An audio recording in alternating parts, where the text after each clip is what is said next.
Welcome and welcome back everyone. My name is Saintini and I'm an international student studying in Sydney, Australia. Sydney में रहते हुए मुझे almost 2 साल होने वाले हैं और ये जगह की खास बात यह है कि ये बहुत सुंदर सिटी है पर साथ में काफ़ी एक्सपेंसिव है.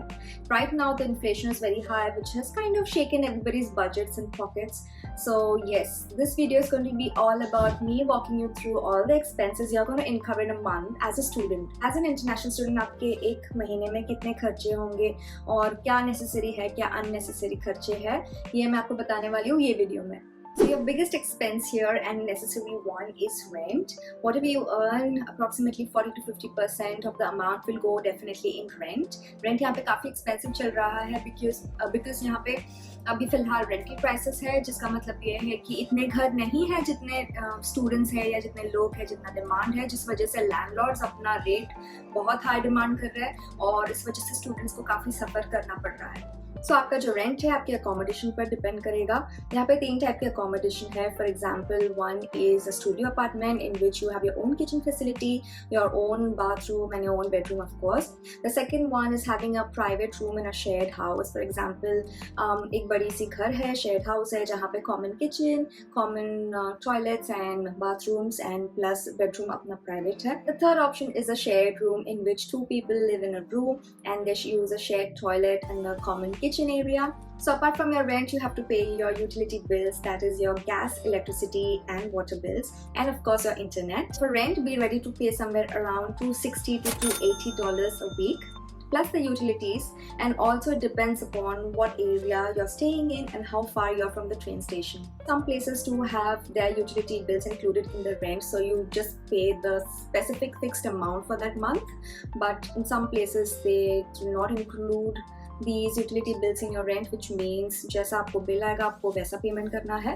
और कभी कभी अगर आप शेयर्ड हाउस में रहते हो you actually cannot control somebody else's usage, so you end up paying more because even though you have not used and you have been out most of the time. So yeah, that's the thing, that's how it goes. So to combat this problem, for this video I'm teaming up with Amber to find you the best and affordable student housing in the city you are going to be studying in. So couple of reasons why I definitely recommend Amber to you. Amber के website पे जो भी prices mentioned है ये all inclusive है, जिसका मतलब ये है कि ये water and electricity bill include करता है, तो इसके ऊपर आपको कुछ अमाउंट देना नहीं पड़ेगा. Safety and security is very important for Amber because all their listings are verified and equipped with the best technology. So as international students ये बहुत इंपॉर्टेंट हमारे लिए होता है, हमारे पेरेंट्स के लिए होता है जो बच्चों को बाहर भेजते हैं पढ़ने के लिए. उनको भी थोड़ा रिलीफ होता है कि हमारे बच्चे एक सेफ एनवायरनमेंट में पढ़ रहे हैं और रह रहे हैं.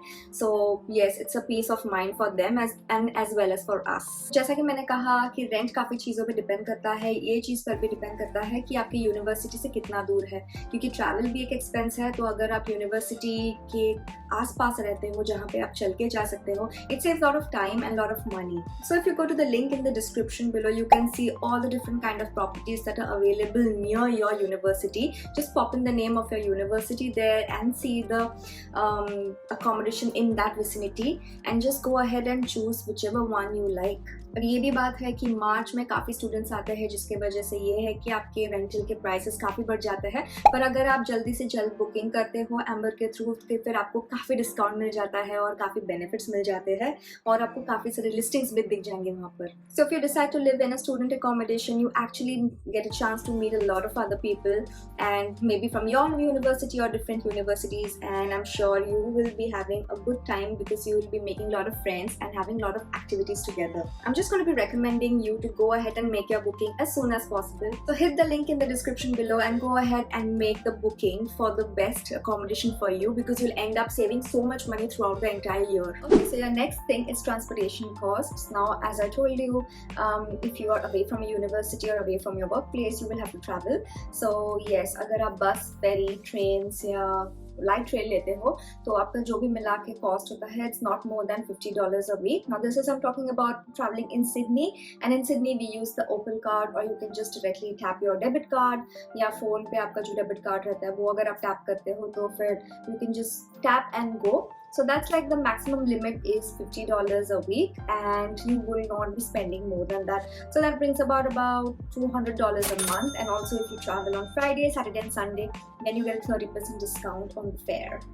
So next big expense is your groceries. If you are not eating out that often and cook at home and meal plan, then you should be looking to spend somewhere around $50 to $75 a week. Now it also depends on the diet. आप क्या type का खाना खाते हो? Do you eat a lot of non-vegetarian food, or are you a vegetarian? It also depends on what you buy and where you buy it from as well. Supermarkets here are pretty expensive right now because of inflation, but if you go to the farmers market or if you go to your local market, I'm sure you'll get at a better rate, and also if you buy it in bulk. So for groceries, I'm going to budget somewhere around $300 a month because I like to meal plan and I avoid eating out, although I love to. But then yes, if you have one meal outside, then it's going to cost you somewhere around $20 to $25 for one meal, whereas for that money you can just meal plan and make variety of things at home.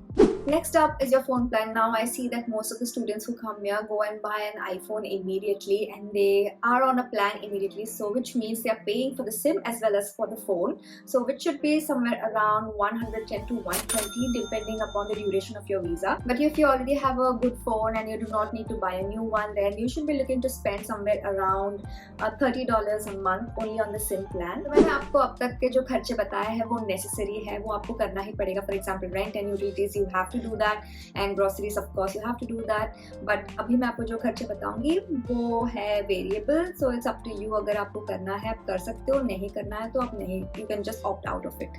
So one of them is setting a budget for your social activities. अगर आपको clubbing करना पसंद है, या अगर आपको drinking and party करना पसंद है, या बाहर जाना बहुत पसंद है, so I think you should set aside some money for that. For example, $75 to $150 a month depending upon what you drink and how often you go out. So that's completely up to you. So the next one are your expenses which you will be incurring to maintain your lifestyle. For example, this includes gym or any kind of subscriptions that you have. For example, you have Spotify, Netflix or Datacamp or any kind of applications you use, and you'll be paying for it monthly.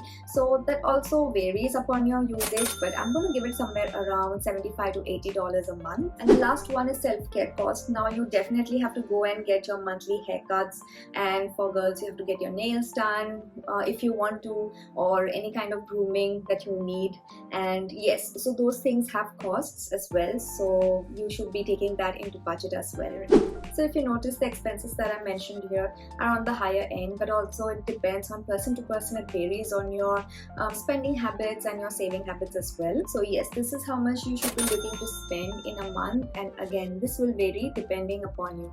So if you're still here with me, thank you so much for staying with me till the end. Don't forget to comment, like, share and subscribe. Comment में मुझे बताइए आपको next कैसे type के videos देखने हैं. Till then, bye bye.